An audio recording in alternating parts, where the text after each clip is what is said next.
I'm very, very happy to have Dimitrios Dentsoras. I'm sorry if I'm butchering your name. That's fine. Maybe, That's good. maybe it's Dentsoras. Yeah, but Sorry. So no. Dimitrios Dentsoras from the University of Manitoba, and he's an expert over there in mostly Greek philosophy, and then that's going to be the start as far as I can tell of today's presentation. But then presentation will go further into more aestheticsy territory. So the title of Dimitrios' talk is Aesthetic Value, Location and Narrative, the Case of the Parthenon Marbles. And please, Dimitrios, you can start. Thank you. Thank you very much, Filippo. Thank you for the invitation. I'm really happy to be doing this. Primarily, my work is on ancient philosophy. So the so for the one hand, this is great because I'll have finally a presentation that doesn't just have texts in Greek and Latin, but actually photos and nice sort of images of art, which I while doing this, I was envying people who work on aesthetics so much. Uh, but uh, and the second is that I started off sort of talking mostly with sort of friends of mine who work in museums, archaeologists, about the sort of the Parthenon sculptures, the Parthenon marbles, and the issue of returning antiquities in general. This is something that kind of interested me, and now this is just a kind of a broader sort of a discussion on that. I think there's a bigger, interesting point to be made, and that's what the the talk is going to be about. So it's the goal is to explore some ideas that are oft discussed in aesthetics and tie them to the existing controversy about the Parthenon marbles. I mean, some of what I say might sound too familiar to people who work in aesthetics, uh, but and pretty well known, but it's supposed to just serve as a background. I won't try to make a stand on sort of on the theory part of it, but just try to see how the sort of aesthetics theory can apply to real issues concerning works of art.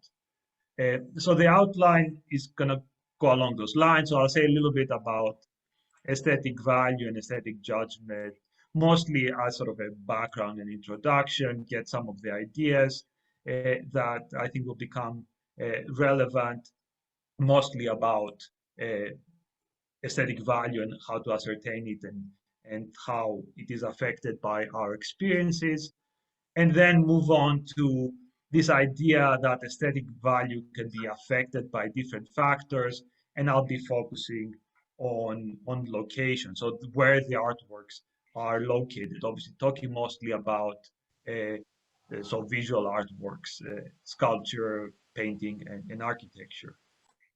So, and after that, I'll move on to museums, which is, of course, paradigms of relocating works of art.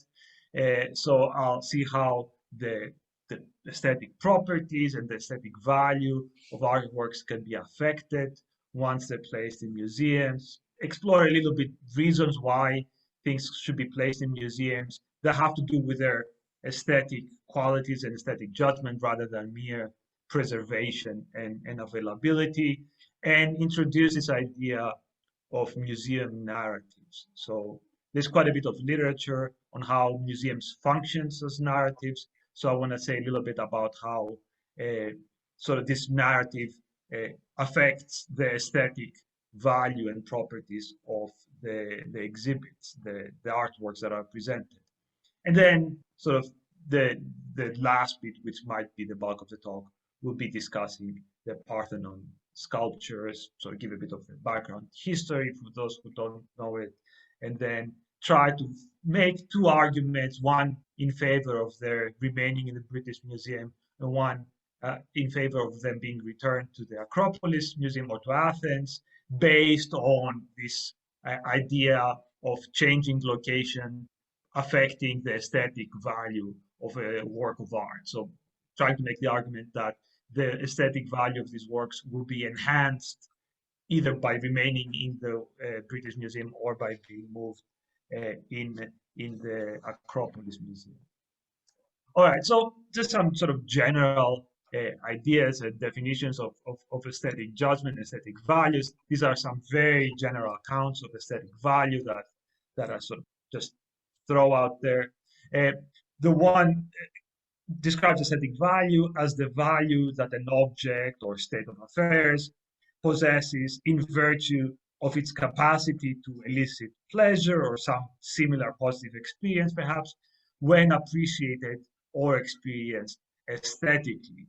Now, of course, that sounds a bit sort of circular, and I'll say a little bit about it, but clearly the idea is to sort of identify something that adds value. It's associated with a kind of feeling or a response that certain objects elicit in us, but it's separated from other kinds of value that the same objects might possess, namely it is aesthetic value as opposed to something else. It is sort of a similar definition from the Oxford Dictionary of Philosophy. The features of a work, so aesthetic value includes the features of a work that contribute to its success and importance as a work of art. They are the features upon which its significance or beauty supervenes, and they include the form, content, integrity, harmony, purity, or fittingness of works. These are all terms that people working in aesthetics use a lot, and also people who work on art criticism use a lot. Now, one sort of first thing to note right away is that it's pretty sort of, these are very general definitions, and if you look for more, they all tend to be pretty general. It has proven pretty hard to define the features that add value in some sort of useful, specific, and objective way. But the idea is that we all have a sense of what features are those that add value. A lot of these definitions are loose, and I think that opens up a whole bunch of questions. For example, what does it mean to say that the aesthetic value is the value that something has when appreciated or experienced aesthetically? Does the importance as a work of art different from importance more generally? Also, with reference to the features that something has, how do these aesthetic features of an artwork relate to its value? And again, there's a lot of literature on that I won't go through. Does aesthetic value depend on our receptions and the kind of emotions that we have, the experience that we have? That seems to be a very sort of popular idea, and one that I'll be sort of using a lot, talking about the experience that we have when going to museums. And also whether beauty or pleasure convey aesthetic value. Now, with respect to the aesthetic value being something that works of art get when experienced aesthetically, I think this somewhat circular way of talking, what they try to do, the people who talk this way, is to convey that there is something that separates the aesthetic value that the work of art have from other kinds of value that the work can have. Of course, if you have a golden statue, it has a lot of value because it's made out of gold, but that's not, so it's very valuable, you might say, but it might not be aesthetically valuable. You can have also works of art that have a lot of practical value or religious value. Again, these are to separate it from the aesthetic value that has.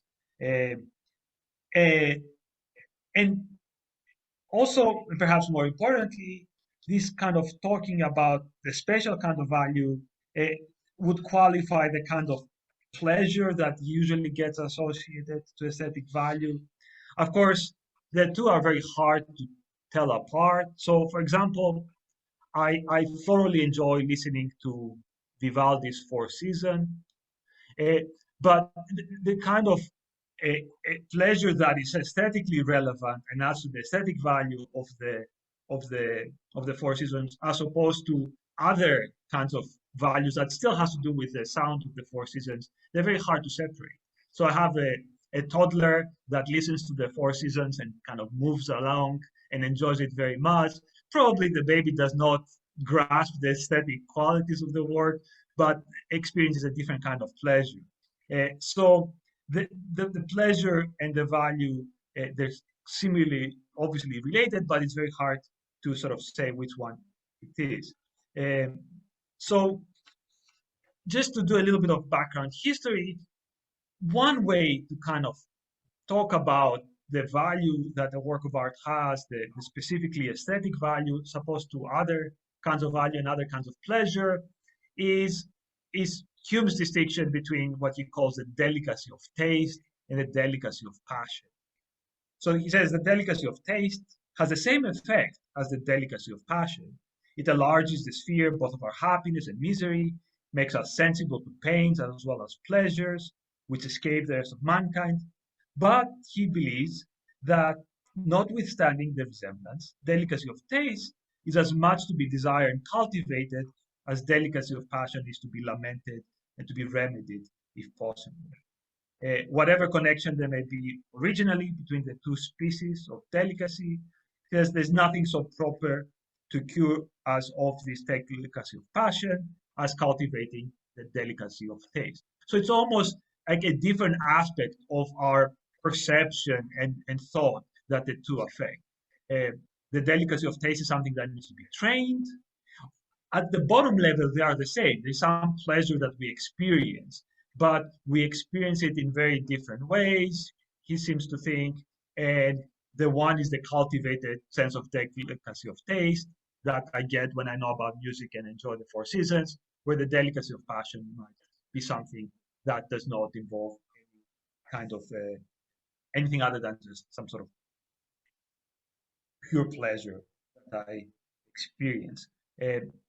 And education seems to play a role there. I'll get back to that in a bit. There's something that needs to be trained. Kant seems to be going a bit further. He adds this idea of objectivity and normativity in aesthetic judgments. So here's how he separates the two. They're both kinds of experience that I get, one from drinking wine, let's say, and seeing a work of art. Now, the difference is this, that the one is purely subjective. So if someone says that Canary wine is agreeable to him, he's quite content if someone else corrects his terms and reminds him to say instead, it's agreeable to me. I like Canary wine, but there's no reason why someone else should like it. But when or if one proclaims something to be beautiful, then he requires the same liking from others. He then judges not just for himself, but for everyone, speaks of beauty as if it were a property of things. So it seems to me that Kant is taking this distinction in Hume a step further and actually claims that there can be objective aesthetic judgments, and this sort of connection has to do with a different kinds of capacity that we have that is unique to us. Now, there's a question here. If he thinks there's sort of, I expect people to find the same things beautiful, if there's disagreement, what exactly is it that causes this disagreement? In the case of Canary wine, nothing other than we're two different people. So if we disagree about whether chocolate ice cream or vanilla ice cream is better, the answer is whatever you like. There's no better or worse in the sort of aesthetic sense. But if I make the same claim about, I don't know, the Bohemian Rhapsody, someone who doesn't like Queen that much might say, well, you know, I don't think that song is too long and boring, and I disagree. But what is this disagreement about? Do we dispute the sort of, which exactly, we dispute the value of the work of art, but it's unclear exactly what we dispute beyond that point. Could we agree on some intermediate features of the work? We agree on, you know, what kind of sounds come out of it, but we disagree on something it seems intermediate, whether it's monotonous or too long or what have you, too discombobulated, too varied, one might find it. And I find all this to be a positive thing of the Bohemian Rhapsody.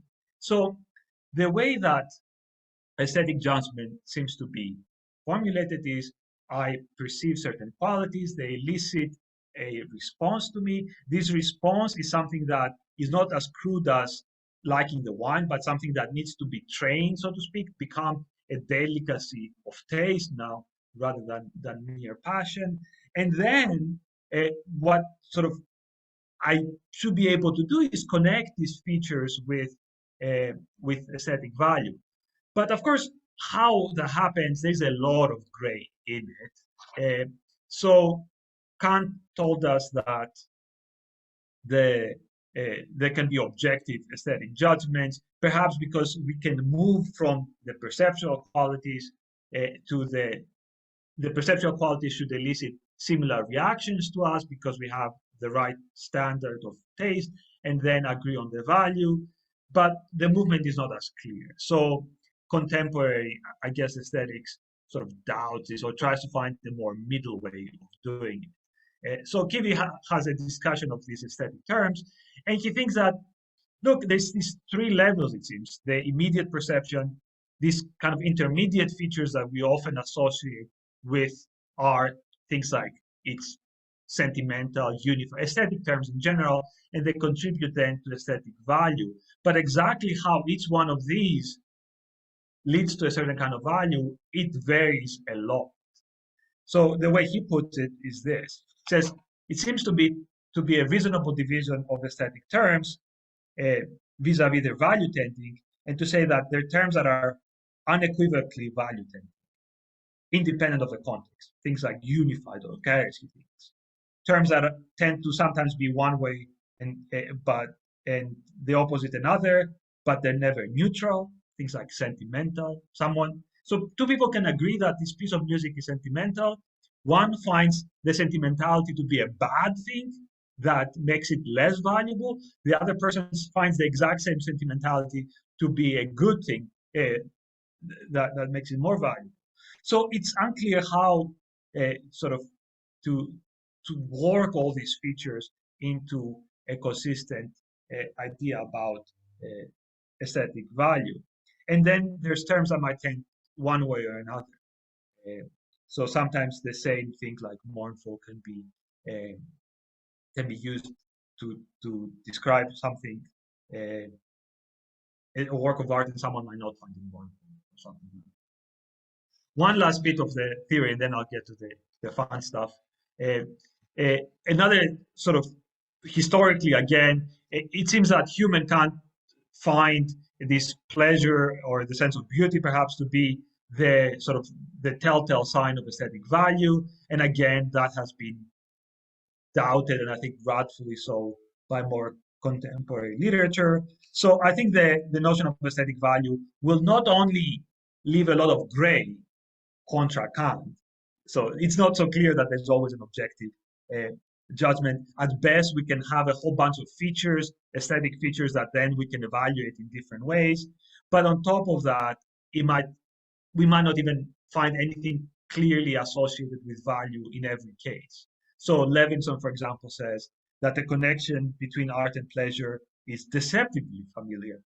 The idea that the value of an artwork is closely related to the pleasure that the perceiver derives from it has surely too much initial plausibility and is of too long standing to be wholly without basis, but it would be a mistake to rest with a simple nostrum, for it misleads us in a number of ways if taken as it stands without certain caveats and qualifications. So what I'm sort of, I guess the big picture is that there's a pretty broad understanding of aesthetic judgment, aesthetic value that involves certain kinds of reactions that refer to certain properties, but exactly what the end sort of judgment will be varies significantly. And also, I think the reason why is that our perceptions are affected by a number of features. As Hume was saying, how something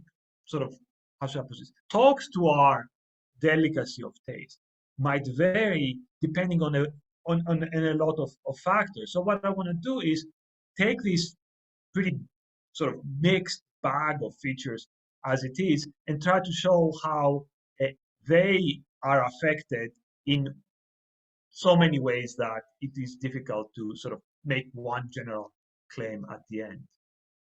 So let's try to see how, for example, the aesthetic features and consequently the aesthetic value of artworks is affected.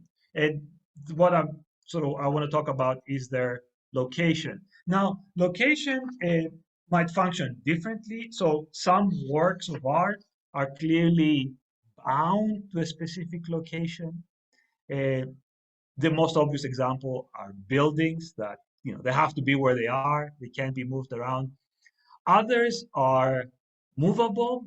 So one may think that with respect to the movable objects, since they're meant to be at any given location, we shouldn't put too much emphasis on their location when we come to appreciate them. So if we have a painting, we should only look at the painting and not where it is exposed, where it is presented. But that, I think, is very difficult, and in some cases, it might even be wrong. So here's an example. This is the Raphael, the Sistine Madonna. So the Sistine Madonna is Raphael painted it for the sort of the temple of San Sisto, which is on the right. So this is where the one now in the church is a copy, but that's how it was supposed to originally to be viewed. It was made for this. At some point in the 1700s, it was sold, and it's now in Dresden. So on the left, you have how it is now in a museum. Now, clearly, I think there's some sort of different aesthetic properties that you get out of the two Madonnas. Mere the fact that the one is in this elaborate frame, also because it is located in a church in the one case, in the museum in another. It will give at the very least someone a very different experience. And clearly there is a lot of the difference that is related to its religious function in the case of the church and its non-religious or purely artistic function in the case of the museum. But I think although Raphael obviously did not sort of think that his painting might be in a museum in Germany, and by the way, the little angels at the bottom are pretty much on every college dorm room in the United States. So somehow out of all this, the one important bit is the two little angels that are kind of looking bored at the bottom. But I do think that there's a certain kind of qualities that vary, and as a result alter the aesthetic value of the work of art just through relocating. Here's another example. This is I think it's the portrait by Klimt of Adele Bauer Koch, who's the daughter of a sort of Austrian magnate. The painting, it used to be in Adele's room. So I don't know if you've seen, there's a movie that came out of that recently. So he painted it for the family, and it was the picture on the left is from the movie, and it was just hanging there in their living room. At some point, the Nazis took it. It resurfaced, and there was a long legal battle that was given in order for the family to get the work back. They did in the end, so they got the work back, and then they sold it to a gallery in New York. So on the right, these are two portraits of Adele. They're both made by Klimt. The one is this famous gold paint, and the other one is just with the weird Klimt greens and reds. Now, it seems that there's a whole lot of aesthetic properties that are irrelevant in the case of the museum. For example, whether it looks like Adele. It really looks like her. So if you see photos of her, obviously when it hangs in your living room, that might be an important aspect next to the person that it's supposed to be a portrait of. In the museum, it becomes an irrelevant aesthetic property, and so on and so forth. So it seems that moving even this work of art is something that alters its aesthetic properties and value. Uh, Now, an example from sculpture, I'll go quickly. I have a lot of them. I might skip some. This is Rodin's Le Bourgeois de Calais. It was, there are many casts of it. It was originally made for being placed in Calais to commemorate the English siege of the city. This is a picture of the sculpture. These are prominent people of Calais during this siege in the sort of in the British French War. It got commissioned. It was placed in a park, uh, and Rodin actually requested that when it is placed, it is put at eye level. Originally, it was put on a high pedestal, and Rodin said that they should move it lower because he wanted people who look at it to sort of feel a certain kind of sympathy, a certain kind of commiseration, a sense, all these feelings that the work of art is supposed to bring about that add to its aesthetic value, he wanted to have. Now, the same sculpture, so there's many casts made out of the original, and it seems that whichever museum they go, they acquire different aesthetic qualities. So here is it's in a museum in Switzerland. Again, so the light hits differently. It looks very different. One can evaluate it very differently. The same one in a garden in DC, all of a sudden it might become a bit lighter. It doesn't have this sort of heaviness and all this due to the location. And the Met has a copy as well in New York, and it's just kind of bland. And all of a sudden, probably they want to have it bland so that you could look at the work of art and not be distracted by other things around it. But it seems that even in that case, a lot of the value of the work of art, or the features at the very least, changes according to location. Okay, so the impression one gets of the work of art is surrounded by surroundings, particularly in the case of sculpture. I think sculpture is a special case because it interacts with space. I mean, the literature on sculpture basically talks a lot about how sculpture being three-dimensional, it takes the space into account as it is. So here's another famous example. This is the Nike of Samothrace in the Louvre. I mean, it is very prominently located. There's something majestic about the victory of Samothrace that when it is put on top of a stairwell, the grand stairwell in the Louvre, it has this big opening, so it's illuminated in a special way, and here's the perspective from far away. So it leads, as you walk up the grand stairwell, you can tell that this is a great work of art. Now, place the same work of art in just a room, I think it becomes very different. This is a copy, of course, all the rest are copies, but I think once you constrict the space, you relocate the work of art, all of a sudden, now it feels cramped almost. The victory doesn't feel like she's about to take flight, but seems like more constrained, and so on and so forth. Another copy here, looks very crowded and constrained. This is from a museum, I think it's the Art Museum at the University of Michigan. A copy was placed there next to a painting by Abbott Anderson Thayer, by this contemporary painter that looked much like the victor of Samothrace. And now, all of a sudden, he has a very different set of properties. People have put the victor in their backyards. Again, not the grandeur of the Louvre. Here, it seems almost kitschy, and it becomes completely kitschy, of course, once you put it in Vegas, just like everything else that gets put in Vegas does. So this is, I mean, compared to the Louvre, this victor is just, it's bad. I mean, if we were to see that in Las Vegas, be like, what is this? This is, but of course, a lot depends on how you locate. And architect, and I think sculpture is even more pronounced in this way, because when it comes to architectural features that are placed within sculptures that are placed within architecture, obviously how you view them is determined by their location within the architecture. So this is in or San Michele in Florence. they're placed in niches. They allow only for a specific viewing. You can't go behind it and look at it. If you were to take these statues and put them in a museum, it's a whole different experience. Uh, the same with, and I'm slowly getting to that. The same is the case, of course, with placing ancient monuments in museums. This is from a temple in Egina. This is a reconstruction on the right. And this is the sort of the pediment, the front, that is nowadays in the Glyptothek in Munich.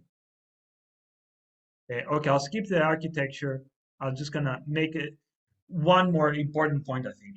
A lot of the times, I think the aesthetic value does not merely have to do with sort of the perceptual qualities. Obviously, a statue looks different if it's a museum or a painting in a museum with uniform light versus being out in the open where light varies, leaves drop on it, as we saw, and so on and so forth. But you often view things in according to their surroundings. So if you go to the Sistine Chapel and you look at the Michelangelo ceiling, you're viewing it in relation to the rest of the frescoes that are in the room. So the experience that you have is, so to speak, conditioned relative to whatever else is around it. The frescoes, their contrast, and that's what adds to the value. I mean, they're magnificent also because they stand out compared to everything else. And the rest is, they're Botticellis and Ghirlandaios, etc. They're by Renaissance masters as well. They're not sort of anything that is mediocre, but nevertheless, compared to them, it's even more exalted, even greater value. Uh, the same you can make for the David. I mean, originally Michelangelo wanted his David to be, and he was put in front of the Palazzo della Signoria in Florence. Now, when you view it nowadays, there's a copy there. They moved the original in the Academy in Florence, purely for protection. I mean, that's mostly it. But the way that you look at the statue, it's not merely that, the one gets rained at and so it glistens when it rains and it's matte when it doesn't, and it's dark during the dawn and gets super bright during summer afternoons and so on and so forth. But it's also that you associate it very differently with very different things. So its value is how to say, it is dependent on the location. It looks very different, and the experience you have is very different. And there's a reason why Michelangelo wanted it put there. I don't know if you would have approved it being placed in the Academy together with a whole bunch of plaster casts as it is nowadays. Okay, I'll skip that too. So a lot of sort of relocating of art happens by placing them in museums. So the question here is whether moving them, of course, has a lot of practical reasons. Clearly, you want to protect works of art, so you put them in museum. You want to make them available to the public, so you put them in museums. Do you increase their aesthetic value by being placed in museums? I think I have shown that it's a given that works of art can change their aesthetic features by mere change of location. So clearly, they can change, and obviously in some cases positively change their aesthetic value by being placed in museum. Museums do a lot of things such as providing optimal viewing conditions that might bring forth some perceptual qualities. They bring things close. Of course, if you take a statue that was up on the building and put it at eye level, it's a whole different experience. You can see the detail and so on and so forth. And more importantly, they frame the artworks in a way that brings forth the valuable features. In some cases, you might say, removing an artwork from its original location might be almost a precondition for being perceived and having any aesthetic value at all. So if you have a painting in an Egyptian tomb, it's supposed to be seen by no one. So it has zero aesthetic value. It has high religious value because it's supposed to be a depiction that's going to help the person go to the underworld. But as far as the aesthetics go, it seems that if no one sees it, it has zero. It's not meant to be seen. It's a tomb painting. But once you put it in a museum, it acquires a whole lot of, I think, of aesthetic uh, qualities. Now, there's one question here about the intention of the artist. Clearly, the one who painted the painted the tomb, the inside of a tomb, meant no one to see it. Should we respect that, or in other cases, should we aim at what is closest to the original conditions? And I think that that doesn't have an easy answer.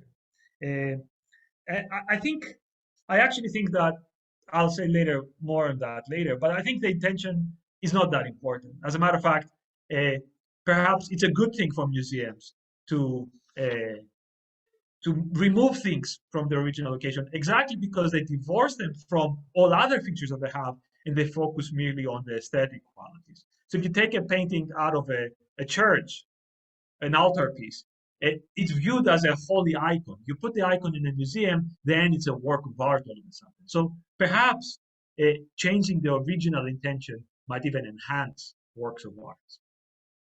One last bit before, oh, I'm taking too long. I'm sorry about that. One last thing about museums and narratives.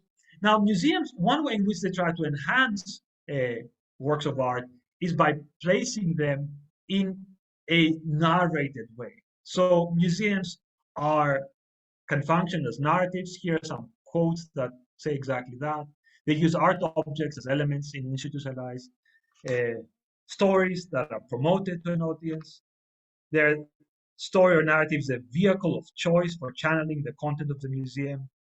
Its absence is disconcerting to visitors. And, and in some sense, perhaps the narrative that museums provide even change who we are as visitors, sort of alters us.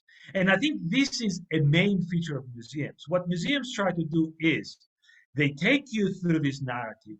And part of why they're taking you through it is so that you can appreciate the work of art. The narrative is part of the enhancement of the aesthetic value of the object. The narrative might give some information about the work of art that will help you appreciate it. It might contrast it with other works of art. It will illuminate it in the proper way as a way of having the narrative. And all these are features that are supposed to enhance the works of art. Okay, sorry, I'll take another 10, 15 minutes with this. Now let's get to the Parthenon marbles, or also known as Elgin marbles. These are pieces of sculpture that were once upon a time on top of or on the Parthenon, the temple of Athena in Athens. There are three kinds of statues.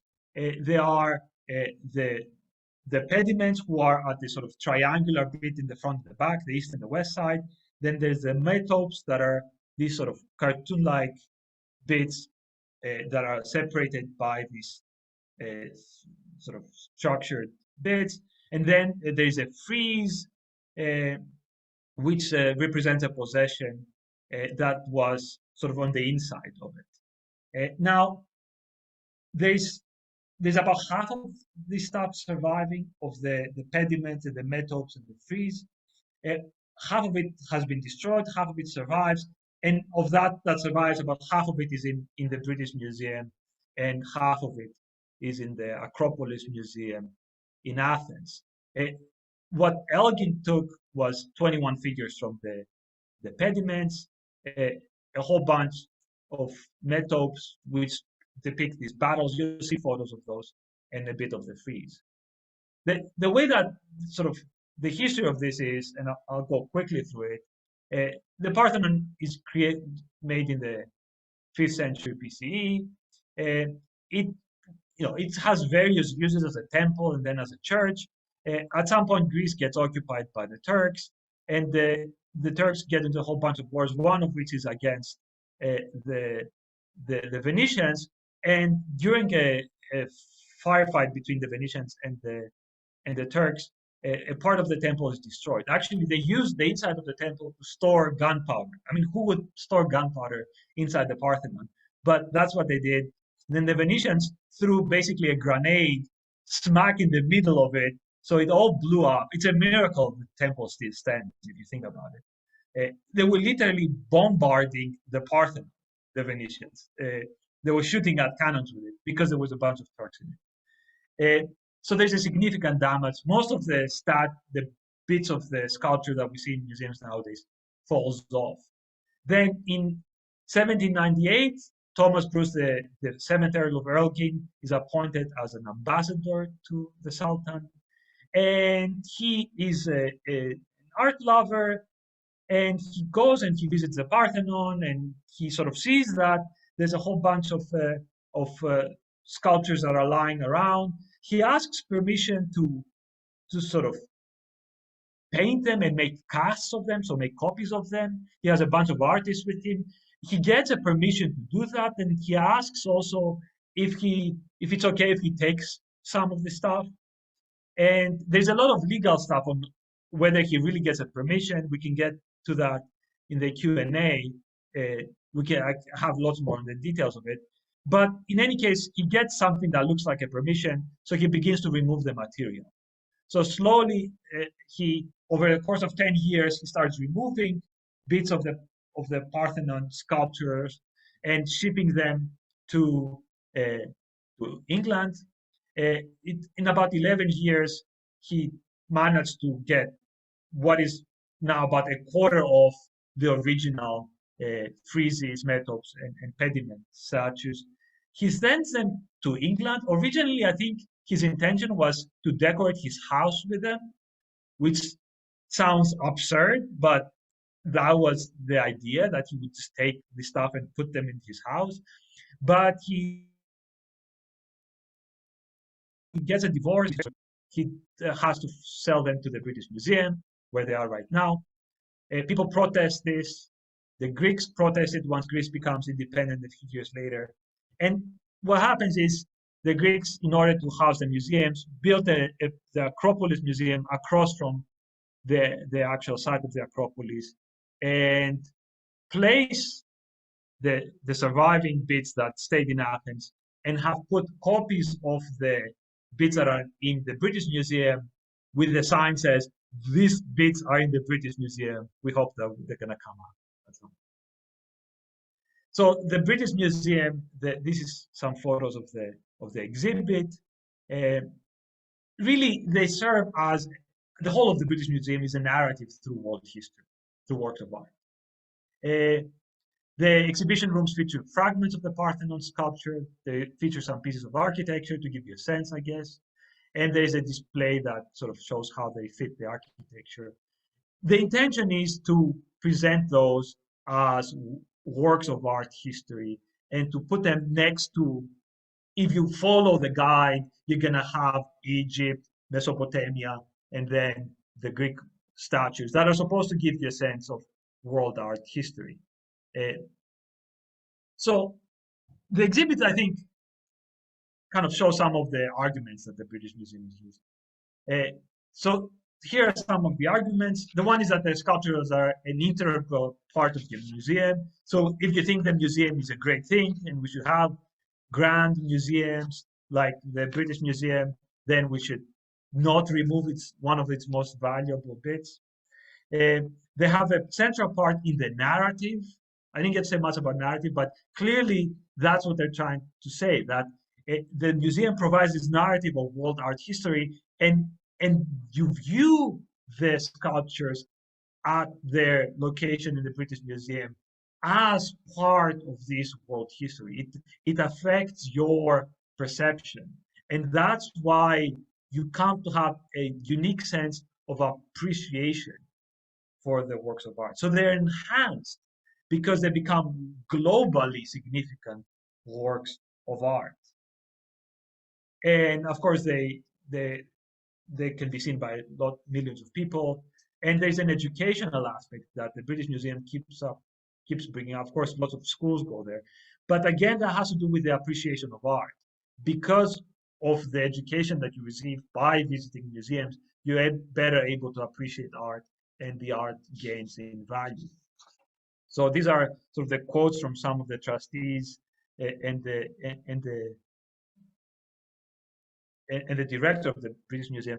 Just the quick quote by the director, Hartwig Fischer, it caused quite a stir. He says, "The British Museum offers opportunities to engage with the objects differently and ask different questions because they are placed in a new context, as opposed to them being up on the Parthenon. You could, of course, and with reason, regret the original contexts are dissolved. When you move cultural heritage to a museum, you move it out of context. Yet this displacement is also a creative art." So, I mean, for the Greeks, of course, that caused outrage. I mean, so you're stealing something, it's like, oh, I'm creating something new. Namely, I have it now. But they definitely think that displacing in the British Museum creates something unique that adds to the value. Now, the Acropolis display is very different. First of all, there's big windows that show the actual Acropolis so that you can have a sense of unity between the architecture that's across. They're really about 100 meters from each other, and the sculptures. Now, the sculptures, the way that the museum is structured is they have other findings on the first and second floor. On the top floor, they have basically a replica of the temple. So they've placed them in where they would be had they been on the temple. So you see I hope you can see it on the right. So you have the metopes riding all around, and behind it is the frieze, and what you have is the sense of architecture. But of course, it's right in front of you, as opposed to you being at the bottom looking up. Perhaps that's how some Athenians use it. So there's a painting by Sir Lawrence Alma Tadema. This is Phidias showing his friends the Parthenon frieze, like as if so he's getting done with it, and you could see they put a scaffold to make it, of course, and then people came and took a look. So that was ancient Athens. You have a similar impression nowadays, walking up to these things, but seeing them within their dimensions. They're no longer just bits that are in a room, but rather they are parts of architecture. Of course, a remade architecture, but you're supposed to have a very similar sort of experience. And I think that's part of the argument that the Acropolis Museum gives. The unification will increase the aesthetic value. Once you put both of them together, you can properly view them. The sculptures are presented in their natural environment. They can be seen as part of the Acropolis complex, the temple. They're adorned because it's across the street. And as opposed to the argument that you have to view them as parts of world history and sort of get this universal value of them, the Acropolis Museum thinks that you don't need a comparison to get the value. I mean, just looking at them, they're so impressive that you will get, but the full appreciation merely requires you to see them in as close to the original context as possible. So the Acropolis Museum arrangement as a reconstruction of the original architecture and the narrative provides a better historical and artistic context while still maintaining the global aesthetic value of the sculpture. And most importantly, the sculptures will have their central spot. This is it. The museum is all about these marbles, as opposed to the British Museum that just, one room out of many. All right, so I'm running out of time. So here's some closing remarks, and we can talk about them later on. I think if we are to learn something out of these arguments back and forth, I think these are some lessons. The first is that preserving the unity of work of art is paramount. So this is the most important thing. I think that's the best argument for the Acropolis Museum, is that, if it was a single work of art and you've broken it in half, you should put it back together, because you're just not getting the same experience by two halves. This can be used in many ways. Church panels have been cut up and distributed all over. Maybe they should be reunified too. Now, as far as the intent of the artist, I think that argument is not, that important. The intent of the artist, what would they have wanted back then? It's very hard to tell, first of all. But at the same time, museums might disregard the intent of the artist for good cause and to enhance the aesthetic value. As a matter of fact, it's a lot of the value originally might be bound to other functions, religious, social, and so on and so forth. These are not important to us anymore. We just want to enhance the aesthetic value. So maybe we shouldn't pay too much attention on the original intent. But what we should do is let the artworks, so to say, speak for themselves. Keep the framing of the museum narrative to a minimum. And I think that's what the Acropolis Museum tried to do. The artwork should not serve the narrative purposes of the museum, at least not primarily. And it seems that that's what a lot of what the British Museum does, right? It was conceived as this grand thing that shows what sort of the British could do, that we could conquer the world and place things from all over, and that we are the ones. There's this sort of nationalism and this imperialism associated with it. And the Acropolis Museum just shows the marbles. And I think that that's what one should do. It's best when artworks are at the center and there's as little narrative as possible. All right, I've taken up too much time, so I'll stop here and let you people take a break.